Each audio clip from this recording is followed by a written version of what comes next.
तो आज हम एक्सरसाइज 2.3.1 स्टार्ट करेंगे।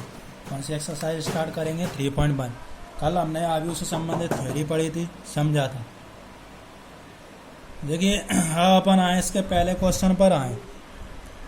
तो बुक तो आप सब लोग खरीद लें और बुक आगे रखा करें। तो इसका पहला क्वेश्चन है, अपन ने आयु ए बराबर दिया है। आयु ए बराबर कितना दिया है? 2 5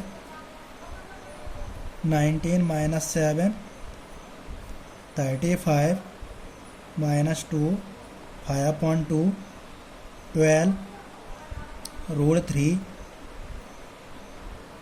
1 - 5 और 17। देखिए अपन ने आयु ए दिया है और इसमें क्वेश्चन पूछा है। पहला क्वेश्चन दिया है आयु की कोटि। पहला क्वेश्चन क्या है? आयु की कोटि। अपन से क्या पूछा है? आयु की कोटि।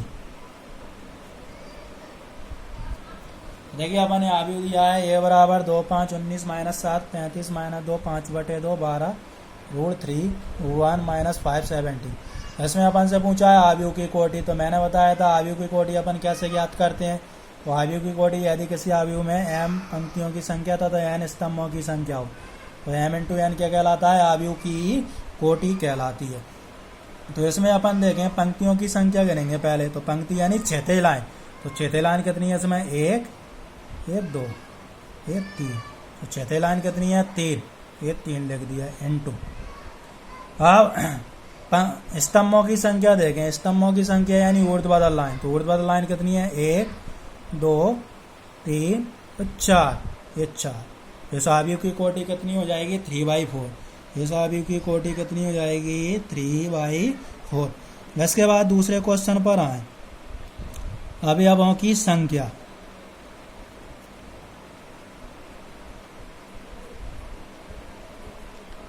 दूसरे क्वेश्चन पर आए तो दूसरा क्वेश्चन क्या है इसमें? अवयवों की संख्या।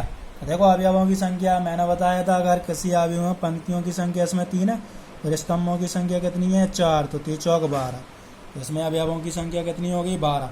जैसे काउंट करके भी लिख सकते हैं अपन 1 2 3 4 5 6 7 8 9 10 11 12। तो अवयवों की संख्या कितनी हो जाएगी? 12।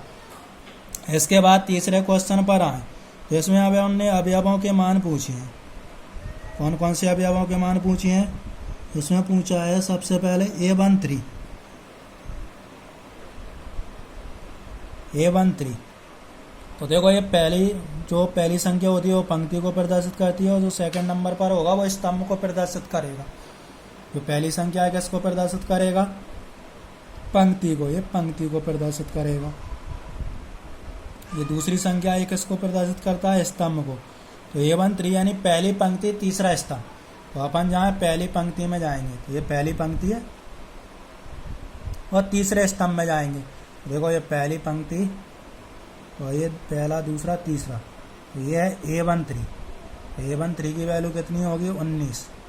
A13 की वैल्यू कितनी आएगी? 90। एक बार और रिपीट करें।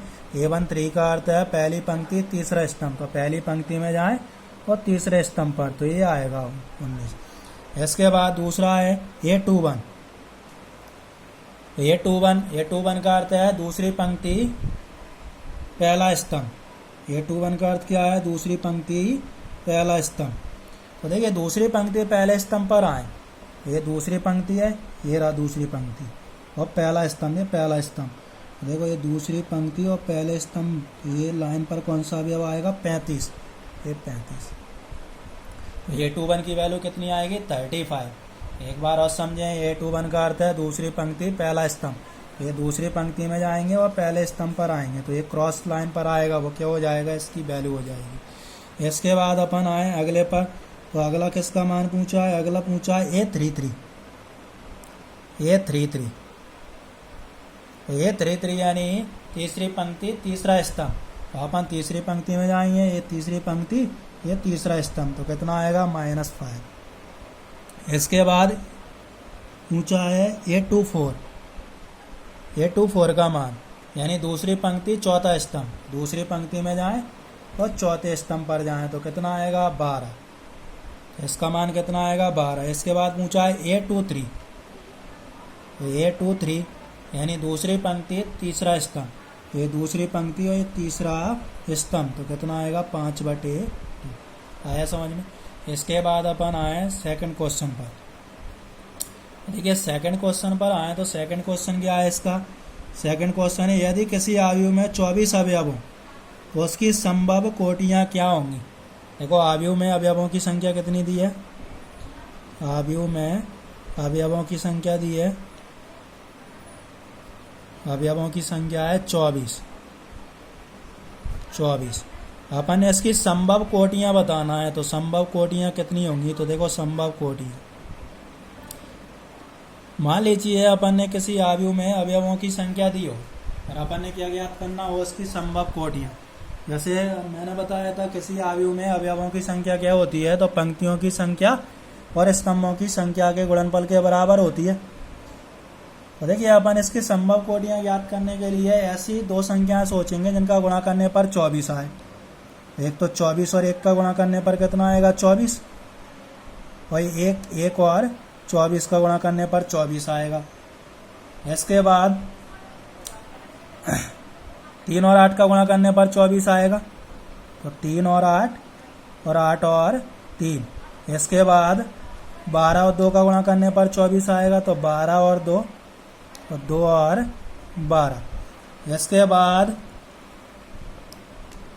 4 और 6 का गुणा करने पर 24 आएगा, तो 4 और 6, तो 6 × 4।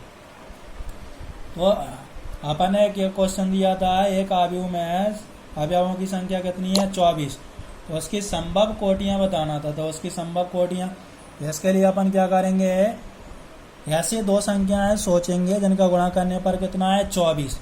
देखो एक 24 और 1 का गुणा करने पर 24 आएगा, इसको उल्टा लिखेंगे, 1 और 24 हो जाएगा। इसके बाद 3/8 आएगा, 8/3, 12/2 और 2/12। इसके बाद 4/6 और 6/4। इसी में एक क्वेश्चन और है, अवयवों की संख्या कितनी है 13। अवयवों की संख्या 13, तब संभव कोटियां, संभव कोटियां। देखिए अब अपन यहाँ देखें अवयवों की संख्या कितनी है, टोटल अवयवों की संख्या है आयु में 13।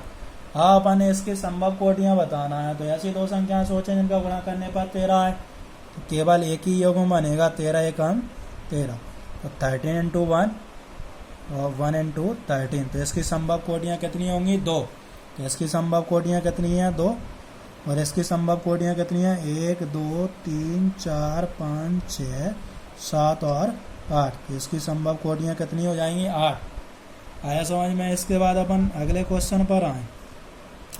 तो अगला क्वेश्चन है तीसरा, यदि किसी आयु में 18 अवयव हों तो उसकी सभी संभव कोटियां क्या होंगी। आपने क्या दिया है, यदि किसी आयु में अवयवों की संख्या कितनी दी है 18, अवयवों की संख्या कितनी दी है 18। अब इसकी अपन ने संभव कोटियां बताना है, तो संभव कोटियां